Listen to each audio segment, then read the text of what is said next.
민주당 민주연구원장이요, 서훈 국정원장과 저녁 식사를 겸해서 비공개로 만난 사실이 알려져 논란이 됐습니다. 아침부터 기자들이 몰려들었습니다. 양정철 원장이 어떻게 해명을 했는지 입장부터 듣고 오시겠습니다. 독대가 아니고 저 지인들하고 같이 일행들하고 이제 만나는 그런 식사 자리였고요. 그리고 다른 일행이 있는데 무슨 긴밀하게 얘기가 나올 수 있겠어요? 그건 아닙니다. 아니 원래 약속이 있었던 거고요. 그 일과 이후의 삶까지 이렇게 한 건 아니죠. 너무하지 않습니까? 그건 다 각자 판단하시는 거죠. 연구원장 업무 수행과 관련이 있는 일인가요? 하겠습니다. 연구원장 업무 민감한 정보가 모이는 국정원 수장과 집권 여당 싱크탱크의 수장이 만난 것입니다. 누가 보더라도 부적절한 만남입니다. 사적인 지인 모임이다. 원래 잡혀 있었다. 국민을 우롱하는 아주 무책임한 설명입니다. 대통령 최측근이란 자리는 국정원도 장도 쉽게 불러낼 수 있는 최고 권력이었습니다. 벌써부터 민주당은 총선 모드에 들어갔습니다. 청와대발 권력형 공천의 칼바람이 불어오고 있습니다. 당내 충성 경쟁이라도 시키려고 결국 공천 실세와 정보 실세가 만난 것 아닌가 하는 의문을 가져봅니다. 총선을 1년 앞둔 민감한 시기죠. 더더군다나 양정철 원장은 전략 사령탑을 맡고 있는 실세로 불리고요. 거기에 정보수장을 만찬으로 만났다. 일단 한업 미디어가 보도했던 저 장면이 어떤 건가요? 이현희 변호사님. 네, 21일이죠. 21일 저녁에 서울 강남의 한정식 집에서 서훈 국정원장과 그리고 양정철 민주연구원 연구원장이 회동을 하게 됩니다. 네. 이 부분을 아마도 최근에 이제 소위 삼철 또는 왕의 남자라고 그동안 일컬어져 오던 양정철 원장이 실제로 연구원장으로 복귀하면서 좀 여론에서 세간의 관심을 받고 있어서 기자들이 아마도 뒤에 붙었던 것 같아요. 그런데 한 4시간 정도를 식사 자리를 같이 했다는 것이고 이 부분이 실제로 이제 언론에 노출이 되니까 양정철 원장이 하는 말은 이것이 독대를 한 자리는 아니었다.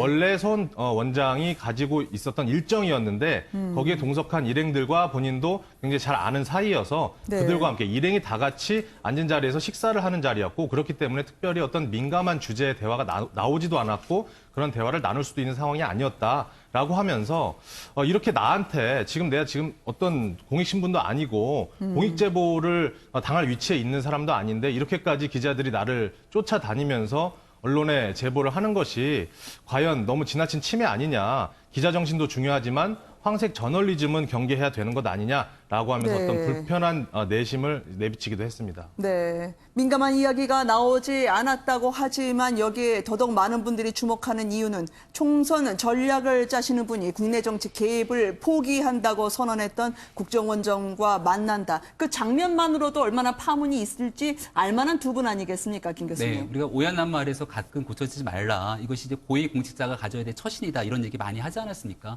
사실 총선을 1년도 채 남지 않은 시점이기 때문에 또 양정철 원장 같은 경우는 얼마 전에 유시민 이사장, 조국 수석 등에 대해서 차기 대선 출마의 이야기를 끄집어낼 정도로 범여권, 더불어민주당에서 이 정치에 대한 영향력이 굉장히 큰 인물로 볼 수 있죠. 특히나 서훈 국정원장 같은 경우는 지금 현재 현 원장으로서 저와 같이 사적인 만남을 가지더라도 충분하게 오해의 소지가 있을 수 있는 대목이라면 반드시 피했어야 되는 자리가 아닌가라는 생각이 드는 대목이고요. 만약 저 장면을 조금 비틀어서 한번 생각을 해볼 수 있을 것 같습니다. 저 자리에 있었던 것이 양정철 연구원장이 아니라 이 한국당의 싱크탱크 원장이었던 김세연 여의도 연구원장이고 만약 저 자리에 있었던 정보기관 수장이 서훈 원장이 아니라 국정원에 있는 또 다른 누군가의 핵심 간부가 같이 만나서 은밀한 만남을 가졌다면 이것 또한 보도할 가치가 없는 파파라치식의 사실상 황색 저널리즘으로 볼 수 있는 것인가라고 반문하지 않을 수 없는 거거든요. 기자는 기자적인 측면에서 얼마든지 저것이 문제가 될 수 있다고 판단해서 보도를 한 것이고 판단은 시청자 국민의 몫이라고 보는데 저는 적어도 제가 바라보기에 총선을 앞둔 시점에서 전혀 적절하지 못했던 만남이라고 생각하고요. 여기 대해서 문제가 있었으면 문제가 있는 내용을 시인하는 과정들이 필요한데 여전히 법적 조치 운운하고 있는 모습들이 그렇게 바람직한 모습으로 보이지는 않습니다. 네, 서 원장이 한동안 대화를 나누면서요. 양정철 원장이 어깨를 토닥이는 모습도 저희가 확인할 수 있었는데 정작 두 사람이 어떤 이야기가 오갔는지는 아무도 모릅니다. 이 사적인 만남에 합류를 한 거다라고 얘기를 하고 있는데요. 김성환 평론가님 어떻게 봐야 될까요? 양정철 원장이 문재인 대통령 복심으로 불리기도 하고 그리고 네. 이 문 대통령이 대통령 당선 직후부터 한 2년여 동안 외국을 떠돌지 않았습니까? 바로 이런 오해 받지 않겠다고 해서 떠돌은 거잖아요, 네. 사실은. 그러니까 양정철 원장이 국내에 계속 그동안에 머물러 있었다 그러면 아마 사적인 모임으로 누구한테 가서 같이 밥을 먹거나 술 한잔 하거나 그래도 이런 오해들을 계속 받았을 가능성이 있다는 거죠. 근데 지금 이제 당에서 공식 직함을 일단 받은 상황이기 때문에 아마 네. 본인 스스로는 상대적으로 이렇게 해도 되겠구나 좀 약간 긴장을 늦춘 거 아닌가 싶은데요. 네. 그러니까 본인 스스로는 사적 모임이 될 수는 있겠지만 지금 야권에서 바라볼 때는 의심의 눈초리가 충분히 갈 수 있는 상황이다. 네. 그러니까 앞으로 양 원장이 생각할 때 파파라치가 늘 따라다닐 수 있다는 생각을 하고 정말 일거수일투족을 누군가가 본다는 생각으로 좀 조심조심하면서 그 연구원을 운영해 나가야 된다. 이걸 네. 좀 상징적으로 보여준 사건이 아닌가 싶습니다. 이 단독으로 만나기 힘든 분들을 계속 지난 일주일새 광폭 행보를 하면서 이 실세의 움직임 그리고 더더군다나 많은 분들의 의심을 살 수 있는 부분은 자제하면 좋겠다라는 이야기였는데요. 윤경호 위원은 어떻게 보십니까? 그러니까 흔히 말하는 공인으로서 치러야 할 뭐 대가 네. 이런 거 아닌가 물론 좀 넓게 봐서요.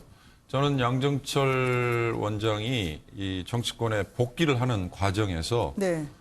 지금의 청와대 여권 그리고 문재인 대통령 주변의 사람들이 과도하게 언론의 주목을 끌도록 그동안에 단계를 밟아온 거 아니냐라는 생각을 좀 했어요. 네. 이를테면 민주정치연구원인가요? 지금 민주당의 싱크탱크가 네. 언제부터 이렇게 총선에 중요한 역할을 했는지 네. 단순히 싱크탱크로서 여론조사를 하고 보조하고 백업하는 기능을 했는지 양정철 씨 전에 원장을 했던 다른 분 때도 이렇게 많은 주목을 했는지 물론 네. 당연히 문재인 대통령과의 관계 때문이고 방금 우리 김성환 평론가 얘기하신 것처럼 2년여 이상 해외에서 떠돌다가 들어왔다. 물론 네. 그 사이에 한국에 왔다 갔다 한 거 압니다. 지금 역시 마찬가지로 저도 이 두 사람이 서훈 원장과 양정철 원장이 만난 내용이 주고받은 네. 대화가 만약에 이번에 보도가 됐다면 그건 뭐 빼도 박도 못하는 상황일 거예요. 네. 그러나 만남 자체만을 가지고 이러이러했을 것이라고 추정을 하고 이렇게 공격을 하는 건 네. 그건 제가 보기엔 좀 지나치다. 또 하나 서훈 국정원장에 대해서 지금 이 정부 그다음에 이 전 정부도 국정원이 국내 정치에 개입하지 말라. 그리고 실제 안 하겠다. 그리고 국내 정보 취합 기능도 포기했다라고 네. 얘기를 하는데 아직도 정치권에서는 국정원장 하면 국내 정치 모든 거에 개입을 하고 있고 네. 정보를 다 가지고 있는 거다라는 전제하에 지금 공격을 하는 것 같아요. 네. 그런 점에서는 서로 믿고 못 믿고의 차이도 있습니다만 우리 네. 정치를 스스로 좀 뒤로 후퇴시키는 측면은 없는가 네. 그런 걸 지금 공격을 하는 쪽도 좀 네. 한번 생각을 해보셨으면 좋겠다 이런 느낌입니다. 정치 중립 공약이 무색해졌다는 지적을 받고 있는데요. 지금 이렇게 달리다 보면 브레이크를 밟아야 될 때가 있는데 못 밟고 결국은 정거장을 지나버린 셈이 된 것 같습니다. 왜냐하면 한국당에게요. 지금 이거 정보위 열어서 두 사람이 입을 맞출 시간이 충분하니까 빨리 한번 열자고 하는데 그마저 이 장애 집회하고 국회 정상은 안 됐다고 거부했다고 하던데요, 윤 의원님.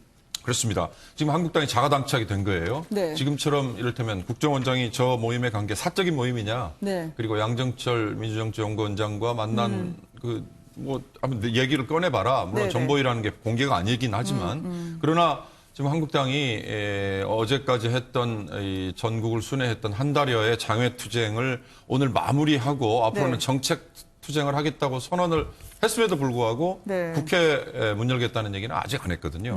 그러니까 여기서 이제 한국당에 스스로 스텝이 꼬인 문제가 생기는 겁니다. 네. 그러니까 그동안에 장외투쟁하는 거 좋고 여러 가지 사안별로 정부와 여당 청와대를 공격하는 건 좋은데 국회의원들은 국회 안에서 해야 되거든요. 황교안 대표는 원외니까 원외에서 그러면 하는 거 좋습니다. 그러나 국회의원들은 국회에서 법안 심사하고 네. 논의할 거 논의하고 정부 불러다가 짚을 거 짚고 하는 과정이었다면 네. 아마 정보위 바로 할 수 있었겠죠. 그러나 네. 이해은 의원의 얘기를 보건대 나경원 원내대표가 하지 말라고 그래가지고 지금 못하고 있다는 거지 그러게요. 않습니까? 네, 그렇다면 지금 앵커가 말씀하신 것처럼 아니 뭐 양정철 원장과 서훈 원장이 뭐 입을 맞춘다 이 표현 참 이상합니다만 얼마든지 그럴 시간을 스스로 준 꼴이 됐기 때문에 네.